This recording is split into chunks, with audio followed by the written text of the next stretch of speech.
The animosity that the shaitan has for mankind goes back to the creation of Adam alayhi salam. And actually even before that. We know that before Allah subhanahu wa ta'ala created mankind, the jinn were already in existence. The jinn were created before mankind.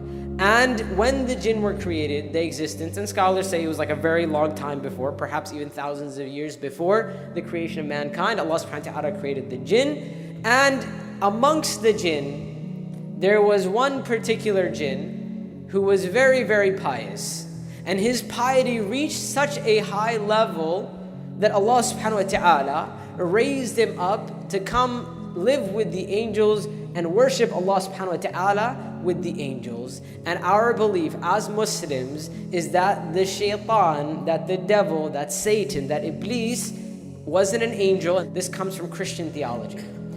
Our belief, as Allah subhanahu wa ta'ala says, kana min al-jinn, he was one of the jinn.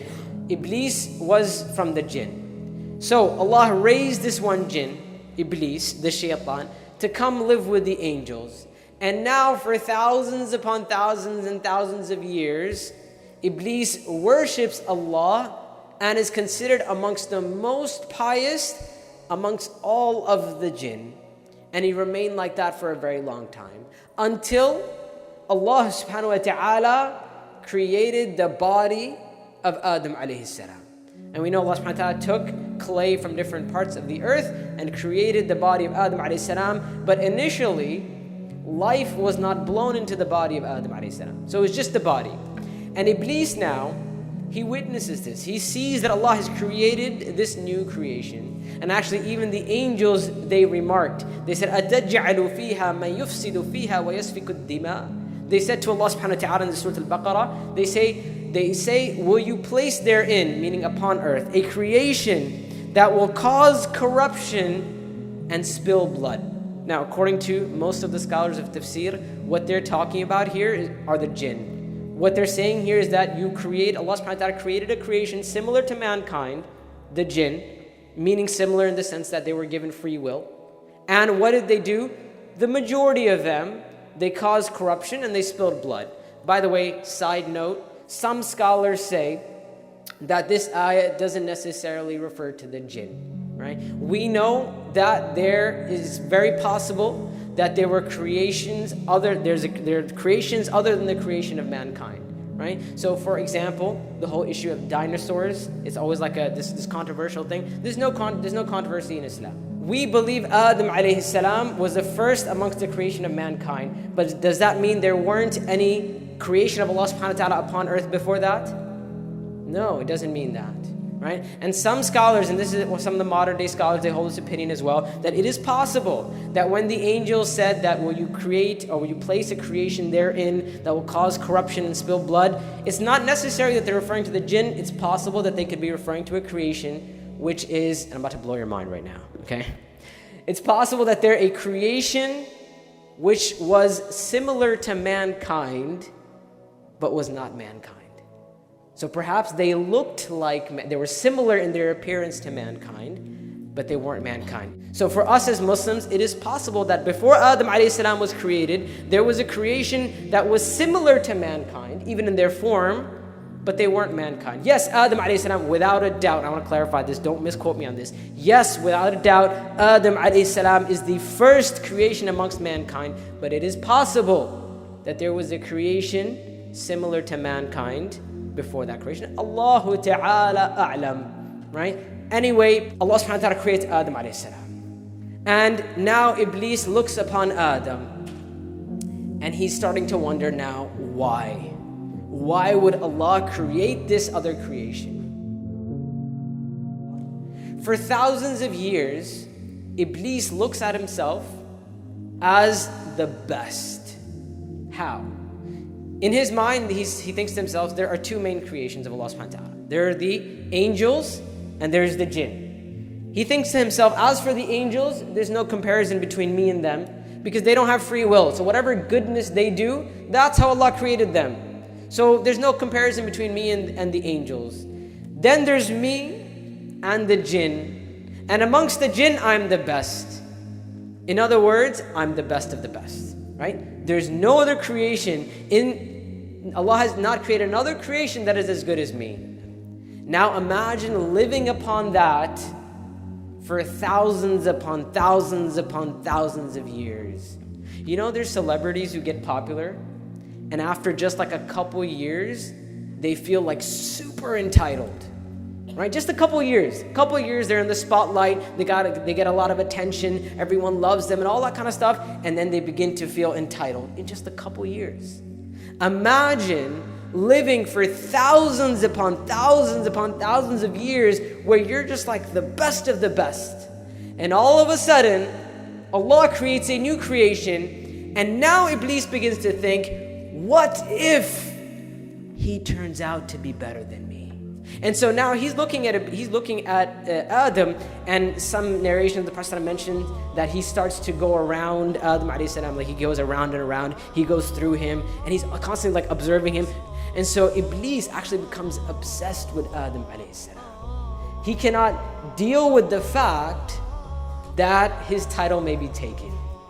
And this festers for a while, these feelings of jealousy and envy. And actually the proper way of describing this is actually hasad. The concept of hasad in Islam is when you see something that someone else has, and not only do you want it for yourself, you want that person to not have it. And that is what is truly dangerous, and that is what Iblis was suffering from. You know, the scholars, they discuss this issue. What was the first sin that Iblis committed? They say, was it hasad or was it arrogance? A lot of scholars say arrogance. Some scholars say it was actually jealousy and envy, or hasad. And I hold the opinion that it was actually hasad. That it all began with hasad. It began with that extreme jealousy where he couldn't stand that perhaps Adam alayhi salam may turn out to be a creation better than him. And this is how he's feeling now. And he hasn't said anything. No one's talked to him. He hasn't spoken out about this. It's just all happening in his heart. Until Allah subhanahu wa ta'ala blows life into Adam alayhi salam. And we know at that point Allah subhanahu wa ta'ala orders the angels and Iblis to make sajda to Adam alayhi salam. Right? This is, by the way, not a sajda of worship. This is a sajda of respect. This is a sajda of honor. Allah subhanahu wa ta'ala says, وَلَقَدْ كَرَّمْنَا بَنِي آدَمَ. We have indeed honored the children of Adam. The creation of Adam alayhi salam is honored. And Allah subhanahu wa ta'ala created Adam with his own hands, as opposed to the jinn. There are many ways in which Allah subhanahu wa ta'ala honored Adam alayhi salam in his creation. Also, the fact that Allah subhanahu wa ta'ala told the angels to make sajda means that Allah honored Adam alayhi salam even above the angels. And sometimes we don't realize this as mankind. When we debase ourselves, when we disobey Allah subhanahu wa ta'ala, when we put ourselves in these types of situations, when we are, like I said, debasing ourselves, we don't realize that Allah has given us honor, and we ourselves, we take away our honor, subhanAllah.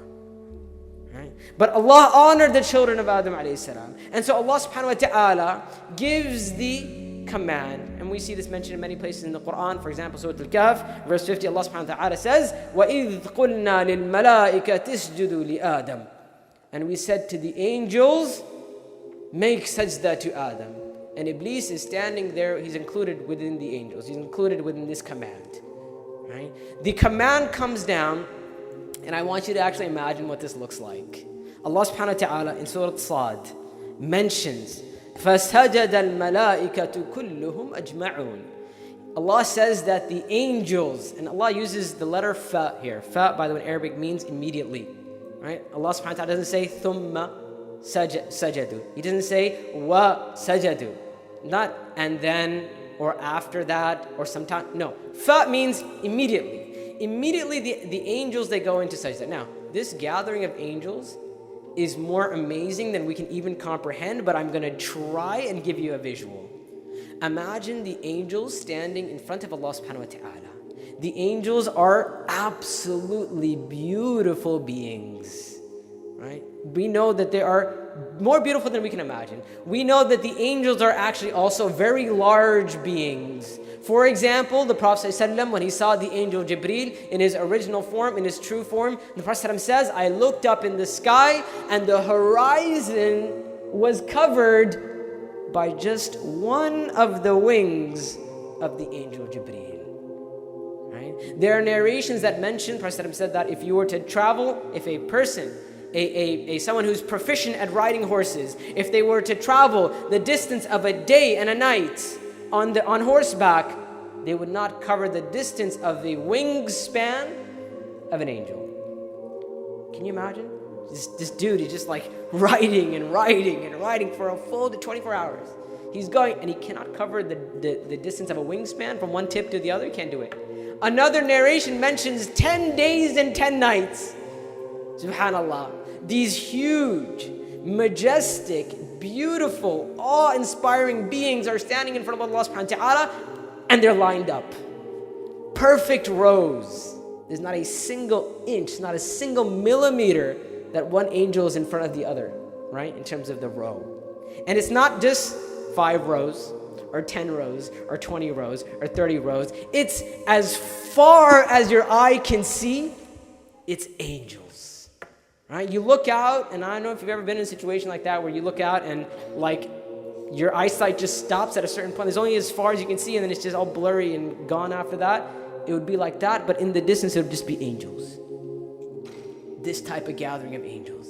And Allah subhanahu wa ta'ala gives the command to make sajda, and the angels immediately fall into sajda. And Allah subhanahu wa ta'ala says, فَسَجَدَ الْمَلَائِكَةُ كُلُّهُمْ أَجْمَعُونَ. Not only do they make sajda, they make sajda all together at the same time. In that beautiful scene, and in that harmony, everyone has fallen into sajda. Allah subhanahu wa ta'ala says, إِلَّا Iblis. Except for Iblis. He's the only one left standing.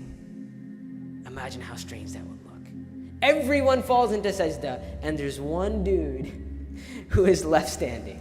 How odd would that look? Allah subhanahu wa ta'ala says, Istakbar. He became arrogant. وَكَانَ مِنَ الْكَافِرِينَ. He became arrogant, and he became amongst the disbelievers at that time. And now he is asked by Allah subhanahu wa ta'ala, قَالَ مَا مَنْعَكَ أَن تَسْجُدَ لِمَا خَلَقْتُ بِيَدَيْ. Or in another verse, قَالَ مَا مَنْعَكَ أَلَّا تَسْجُدَ إِذْ أَمَرْتُكَ. What has stopped you from making sajda when I've commanded you to do so? And we hear the excuse of Iblis. قَالَ أَنَا خَيْرٌ مِّنْ. He says, I am better than him. He said, you created me from fire, and you created him from clay. So a couple things here. Number one, Iblis was the first person to use his own reasoning to reject a commandment from Allah subhanahu wa ta'ala. Number two, Iblis was actually the first racist. He was the first, the shaitan was the first racist. He was the first person to look at his creation and look at his physical attributes and say, because of the way I was created, I am better than this person. Right? He said, because I've been created from fire, I am better than Adam alayhi salam. He's been created from clay. In actuality, we as Muslims, we know that the principle is inna akramakum indallahi atqakum. That the most noble amongst you are who? The Arab, the Americans, Pakistanis, the Egyptians. Who's the most noble amongst mankind? Who? Who is it? What gives you nobility? Taqwa. Inna akramakum indallahi atqakum. The most noble amongst you are those who have the most taqwa. And you know what? That is fair. Because taqwa can be attained by anyone, regardless of the color of your skin, regardless of your background, regardless of your gender, regardless of where you're from, regardless of your economic status. None of it matters, because taqwa is an even playing field. And so Allah says, don't think anything but your taqwa, your piety raises you up in status. Iblis didn't understand this. He was the first person to reject the commandment of Allah subhanahu wa ta'ala.